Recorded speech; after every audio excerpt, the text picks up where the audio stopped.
Assalamualaikum warahmatullahi wabarakatuh. Perkenalkan, nama saya Indriana dengan NIM D1A1200114 dari jurusan Agribisnis kelas B. Baiklah, pada kali ini saya akan menjelaskan tentang peduli lingkungan, di mana topik kelompok 3 pada diskusi sebelumnya yaitu berjudul Produksi dan Konsumsi Energi di Indonesia, Perkiraan Produksi dan Konsumsi Energi, Ekspor Mineral Bukan Minyak, Peran Mineral Bukan Minyak. Kali ini saya akan menjelaskan materi tentang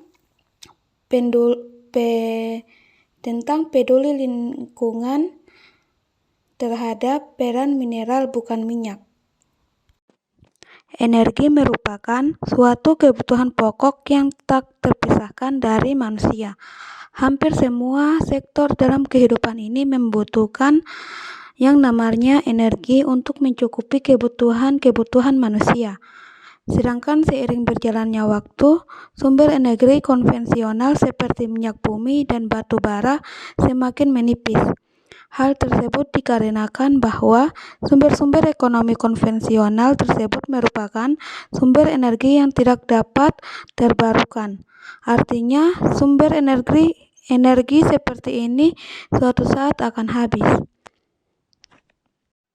Dalam peranan mineral bukan minyak, bagi Jokowi, kegiatan ini ekspor minyak mentah yang terjadi selama ini sangat menguntungkan negara lain. Pasalnya, negara tersebut dapat mengolah bahan mentah dan membuka lapangan pekerjaan untuk banyak orang.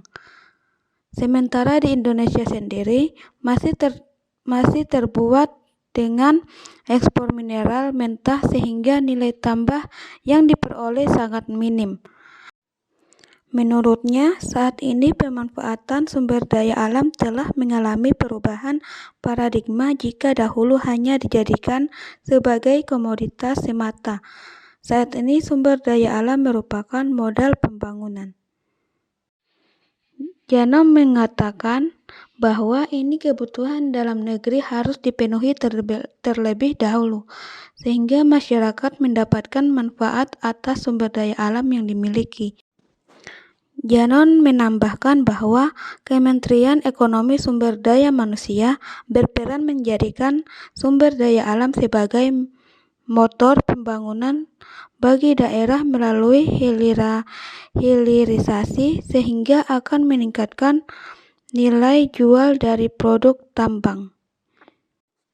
Indonesia sebagai negara kepulauan yang dilintasi garis khatulistiwa dan merupakan jalur Ring of Fire, memiliki keanekaragaman hayati dan sumber daya alam yang sangat besar. Sumber daya alam yang besar tersebut harus dimanfaatkan untuk kesejahteraan rakyat Indonesia. Saat ini, pemanfaatan sumber daya alam telah mengalami perubahan paradigma. Jika dahulu hanya dijadikan sebagai komoditas semata, saat ini sumber daya alam merupakan model pembangunan Kementerian Ekonomi Sumber Daya Manusia, berperan menjadikan sumber daya alam sebagai motor pembangunan bagi daerah melalui hilirisasi, sehingga akan meningkatkan nilai jual dari produk tambang. Hal ini dijelaskan dalam Undang-Undang Nomor 4 Tahun 2009 tentang pertambangan mineral dan batu bara. Undang-undang ini mensyaratkan pengelolaan mineral tidak boleh dilakukan hanya dengan mengekspor bahan mentah, tetapi harus diolah di dalam negeri sehingga dapat memberikan nilai tambah ekonomi bagi negara. Pengelolaan tingkat dan kesejahteraan masyarakat setempat. Hilirisasi mineral akan membawa bangsa Indonesia menjadi negara industri yang akan menjadikan sumber daya alam sebagai modal pembangunan, dan juga akan mengubah Indonesia dari negara konsumtif menjadi negara produktif. Indonesia dikaruniai Tuhan sumber daya alam yang sangat melimpah dalam pemanfaatannya, tetapi harus memperhatikan kelestarian lingkungan hidup sesuai dengan kaidah-kaidah pertambangan yang baik. Hal ini menjadi sangat penting karena menurut Menteri Energi dan Sumber Daya Mineral atau ESDM, biasanya yang ditanggung untuk kerusakan alam tidak akan bisa sebanding jika dibandingkan dengan manfaat yang sudah didapatkan.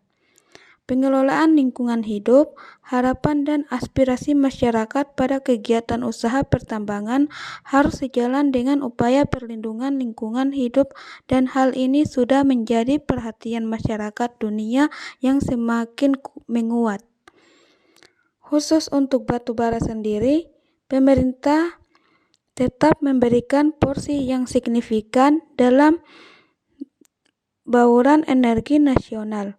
Seiring dengan peningkatan penggunaan energi terbarukan, hal ini tentunya sejalan dengan arah kebijakan pengelolaan batubara nasional, yaitu pengutamaan kepentingan dalam negeri, optimalisasi pemanfaatan batubara kualitas rendah, dan upaya hilirisasi yang merupakan kunci optimalisasi komoditas hasil pertambangan. Dalam peran mineral bukan minyak, peduli lingkungan yang dapat dilakukan agar tetap menjaga kelestarian lingkungan dari limbah minyak dapat dilakukan dengan pemanfaatan limbah minyak. Salah satu contoh pemanfaatan limbah minyak yaitu pemanfaatan limbah minyak jelantah sebagai upaya peningkatan kepedulian masyarakat sekitar terhadap lingkungan. Setiap rumah tangga menghasilkan minyak jelantah. Umumnya, minyak jelantah dibuang ke lingkungan tanpa adanya kontrol yang berwawasan lingkungan. Keadaan ini diperparah dengan minimnya pengetahuan masyarakat mengenai dampak minyak jelantah terhadap kesehatan dan lingkungan. Oleh karena itu, perlu adanya suatu inovasi pemanfaatan limbah minyak jelantah menjadi produk yang bernilai ekonomi. Inovasi yang diberikan dalam bentuk transfer ilmu pengetahuan kepada masyarakat mengenai pemanfaatan limbah minyak jelantah menjadi produk sabun padat. Pengabdian ini mampu mendorong kemandirian ekonomi mitra yang berbasis ramah lingkungan. Mitra menilai bahwa pelatihan yang diberikan dapat meningkatkan nilai tambah limbah minyak jelantah, mencegah kerusakan lingkungan, dan meningkatkan wirausaha masyarakat setempat.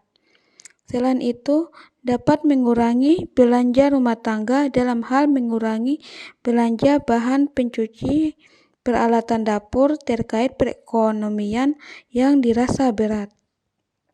Dengan demikian, selain masyarakat memiliki ilmu dari pemanfaatan minyak jelantah sendiri menjadi produk sabun,